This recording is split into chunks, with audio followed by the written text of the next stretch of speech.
Guys মই এটা আপি ভাল পাইছিলে মোটামুটি 4-5 বছৰমান হ'ল দে। তাই মোটামুটি মেট্ৰিক দিয়াৰ সময় বহুত ঠৌকা আছিল। তাইকো মই প্ৰপ'জটো দিলোঁ, তাইও ইয়েছ দিলা। মোৰো মনটো কথা উগুল চুগুল লাগি গ'ল। 16 বছৰ আপি পাবাৰ নোহোৱা বস্তু।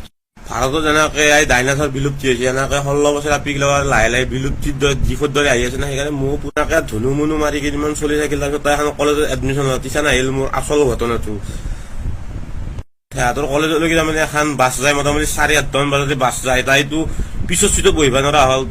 তাই গোটেই থিয়া দি যাব নোৱাৰা হ'ল। মোক কয় বোলে মই থিয়াই যাব, মই বিৰাট অসুবিধা হ'ব। তাইৰ কাৰণে মই ৰাতিপুৱা 6:30 যাই কিনে আগৰ চিটটোত বহি থাকোঁ। অন্য 10:30 চলটো মই তাইৰ কাৰণে মই 6:30 চিটটোত বহি থাকোঁ গাইছ।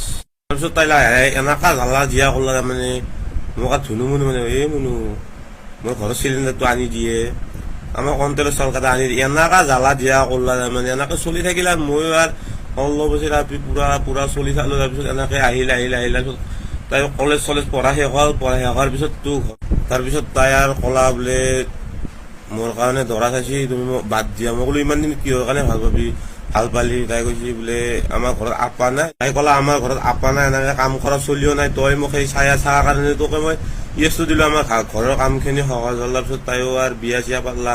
ময়ো মোটামুটি 1.5 কেজিমান চাউলত তাইৰ বিয়াত ভাতে খাইছোঁ দে গাইছ। পুৰা ইটানো তাই মোক ফোন কৰে বোলে, তাই গাইছ ইটানো মোক ফোন কৰে বোলে কণ্ট্ৰলৰ চাউলকেইটা আনি দিবা নেকি? মই বোলো দিয়াৰ গাইছ।